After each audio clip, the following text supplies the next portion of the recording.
Welcome friends to this new video of Sapphire Talks English. In this video we shall discuss the recently concluded free trade agreement between India and New Zealand. Let me begin with the big picture first. The India-New Zealand Free Trade Agreement was signed on 27th April 2026. It is a comprehensive 20-chapter accord. It covers trade in goods, services, rules of origin, custom facilitation, sanitary and phytosanitary measures, technical standards, dispute settlements, legal safeguard clauses, and cooperations with MSMEs, tourism, audiovisual sectors, sports, traditional knowledge, and organic products. For India, the core gain is that New Zealand will grant 100% duty-free access to all Indian exports from day one, which is a major competitive advantage for India over other players who would still be paying tariffs.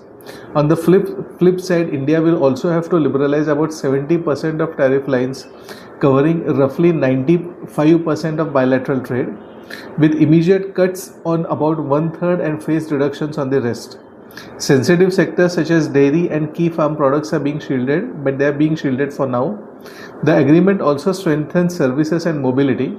New Zealand is opening 118 service sectors including IT, telecom, education, finance, tourism, construction, with most favored nation style treatment in about 139 subsectors. This is a new temporary employment entry pathway for up to 5,000 Indian professionals at any one point in time, with a 3-year work visa plus a 1,000 place working holiday scheme. Operationally, custom reforms cover e-filing, advanced rulings, a single window approach, authorized economic operator style mechanisms, and a 48-hour release target for most consignments, with 24 hours for perishable and express shipments. The deal is signed, but it is not yet in force, so domestic ratification and implementation will be the next step. Now let's turn to the concrete benefits for India. The headline benefit is zero duty access for 100% Indian exports to New Zealand, starting from the date of entry into force. This gives Indian exporters tariff level playing field with other competitors, especially in a premium quality market like New Zealand.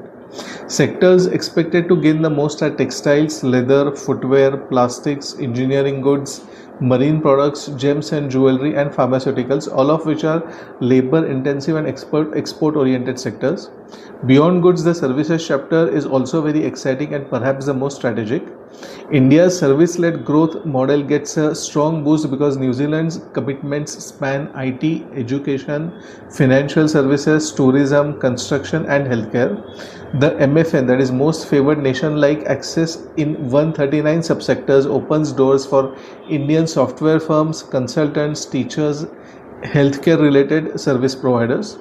The temporary employment pathway for 5,000 Indian professionals plus the 1,000 place working holiday scheme also matters a lot for talent mobility and skill-based migration. It helps Indian professionals gain overseas experience, encourages remittances linked flows, and strengthens people-to-people links. On the investment side, New Zealand has committed to facilitate up to $20 billion private sector foreign direct investment into India over the next 15 years, which is significant for infrastructure, agri-processing, logistics, and knowledge-intensive sectors. Bilateral trade is also projected to rise from today's level to about $5 billion in 2030, with a growing share coming from MSME-led exports and labor-intensive products. Finally, the customs facilitation and trade facilitation measures include 48-hour release, 24-hour target for perishables, e-clearances, and simplified documentations to reduce frictions and compliance costs for Indian exporters, especially MSMEs. This is particularly important because in practice, tariff reductions only pay off if clearances are fast and predictable. The obvious question on everyone's mind would be, are there any risks for India? Of course, every trade deal also carries risks with it. Slide 3 focuses on what India needs to watch out for. The most immediate risk is import competition in selected sectors. India is opening about 70% of tariff lines, which means that domestic producers in certain categories such as specific fruits, dairy-linked products, some processed foods will face stronger competition from high-quality, lower-cost New Zealand imports, especially in apples, kiwi fruits, cherries, wool, and some dairy products. There is also the risk of limited overall market size.